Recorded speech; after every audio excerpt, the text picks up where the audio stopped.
Hi there. I'm Cindy Linden, and this is a Cook-Along Podcast Quick Bite. Whenever I use Parmesan cheese in a podcast recipe, I have always asked, implored, and even demanded that you use fresh, real cheese. I don't care if you get it pre-grated in your store's deli section, but I completely disapprove of the stuff in the round cardboard box. I decided it was time to provide some additional incentive for grating the cheese yourself, and to just share some of the wonders of Parmesan in general. First, Parmesan is the English and American translation of the Italian word Parmigiano Reggiano. That's probably why so many Americans mispronounce Parmesan as Parmesan. Parmesan is the correct pronunciation.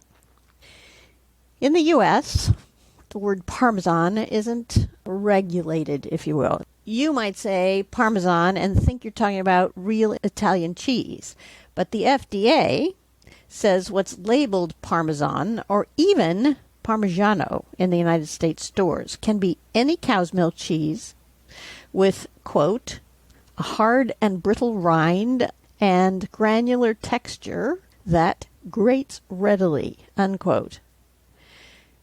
It doesn't say anything about flavor or how it's made or how it's aged or anything.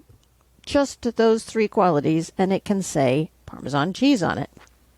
True Parmigiano Reggiano cheese has a sharp, complex, sort of nutty taste with a strong savory flavor and a slightly gritty texture.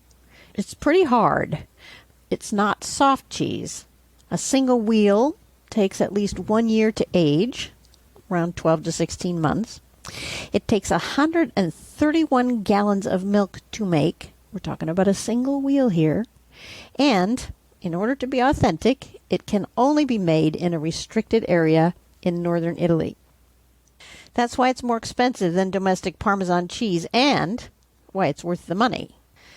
The flavor is described by chefs as rich umami.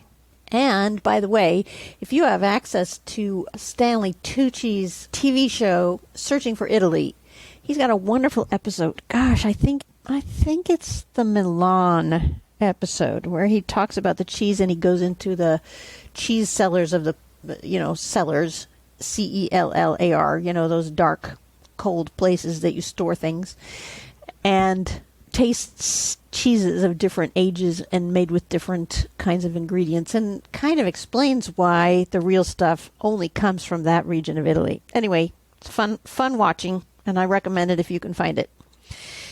Inferior versions of Parmesan can be a little bit bitter. Generic Parmesan cheese is a family of hard grating cheeses made from cow's milk and inspired by the original Italian cheese. They're kind of pale yellow in color. We all know what they look like because it's what it looks like even in the cardboard boxes. American generic Parmesan has been aged for less than 12 months, and it's frequently sold already grated. Most grated Parmesans in the U.S. have cellulose added as an anti-caking agent. Cellulose is mainly used to produce paperboard, paper, cardboard. No wonder I think that stuff in the cardboard box actually tastes like cardboard. It can be up to 4% actual cardboard in the cheese. Not the box, in the cheese. That's acceptable under federal law, okay? So here's what I'm going to recommend again, and here are the reasons this is so cool. If you grate it yourself, which you can easily do in a food processor, the big bonus is the rinds. This sounds crazy perhaps, because if you've ever done this, you know how hard those rinds are. But listen up. You want to freeze them rather than throw them out. Unlike many other cheeses, Parmesan does not have a wax or other additives in its rind. It's just the aged, hardened exterior of the cheese that has been washed in salt brine. Keep the Parmesan rinds in a zippered bag in the refrigerator, and they will keep for several months, or, what I do, up to a year in the freezer. And then you use it. You can drop the rinds into your next tomato sauce or in any kind of soup that seems like it might be good with a little extra umami. You just plop it in there as you start cooking. It will add a sort of salty flavor and really more umami than cheesy, but a little cheesy. It'll also help thicken it. And you remove the rind right before you serve the soup or the sauce. You can also make a lovely dipping oil. You put the rind into a bottle that you can seal along with some high quality extra virgin olive oil. And by the way, I have a blog on the website, thecookalongpodcast.com, about extra virgin olive oil, what it means, how to pick it, blah, blah, blah. So you might look for that. And so you're going to put the rind in with the olive oil and let it sit for a few days. And then you pour it into a little bowl and you serve it with some crusty Italian bread and you have something really yummy.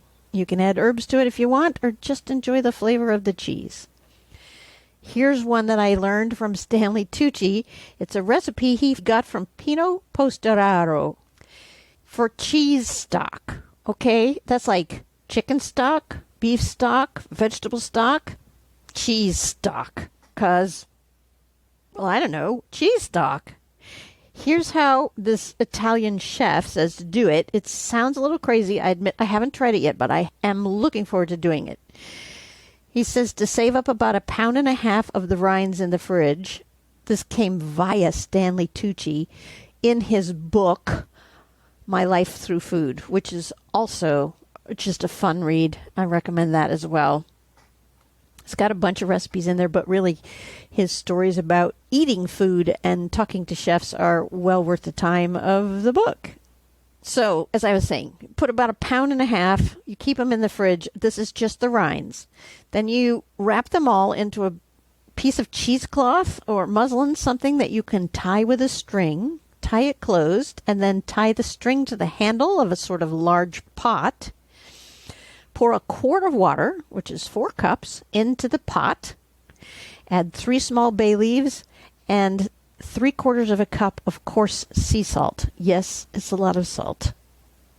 It sounds dangerous, but this is a well-known Italian chef. I'm going to figure he knows what he's talking about.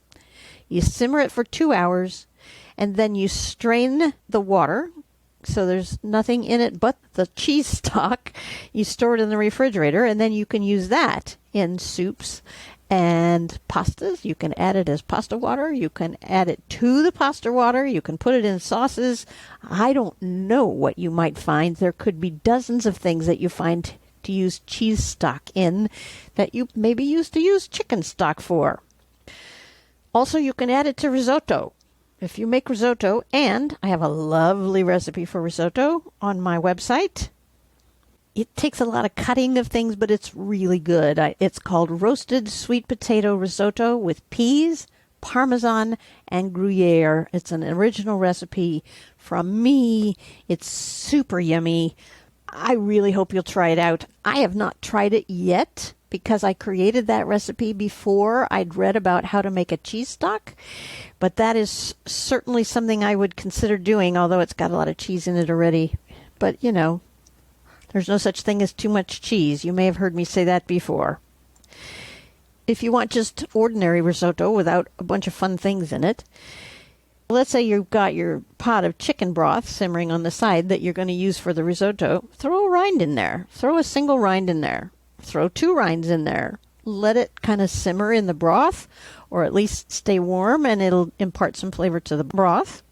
And the other thing you could do is actually put the rinds directly into the risotto when it's about halfway done cooking and let it simmer and stir it as you add more broth, and then take the rinds out before you serve the risotto. Either way, you're going to get some good Parmesan kind of flavor in your risotto, and that's what, for me, risotto is all about, actually.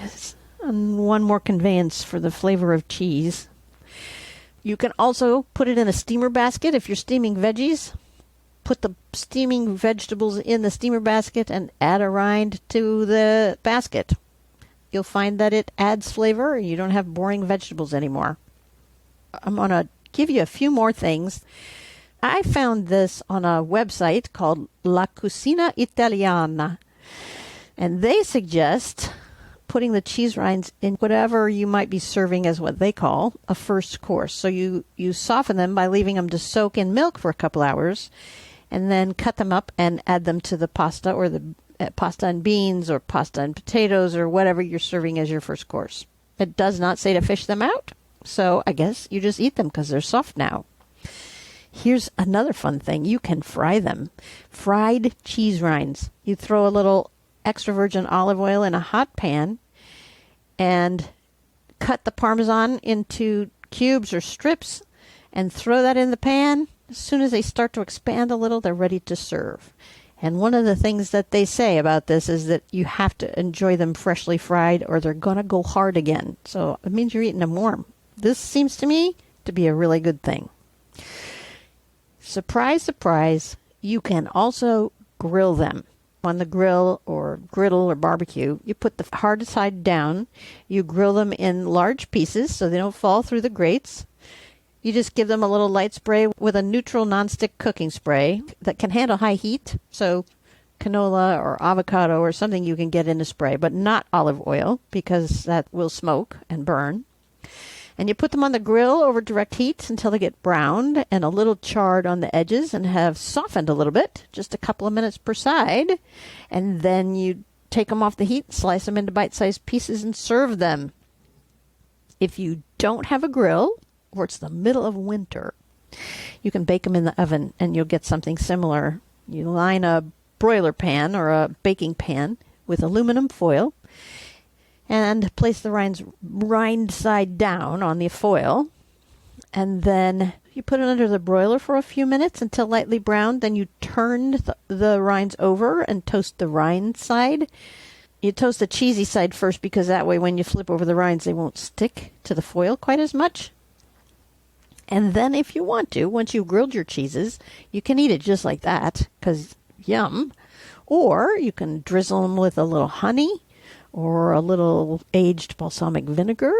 I have some lovely sort of fruit-flavored balsamic vinegars made by a local place called Navides. It's really good. I have a blueberry one, I have a peach one, and I have a pomegranate one. They're all rich, dark balsamics. Anyway, that would be good. You can drizzle it with a little lemon juice and fresh herbs and olive oil. That's the extra virgin kind because you're just eating it rather than cooking with it. You could put some chopped olives over it, some chili peppers even, chopped Calabrian chili peppers and olives over the top. All those things will make it even better. But you got to do it fast because you don't want it to harden up again, right? And finally, you could microwave them.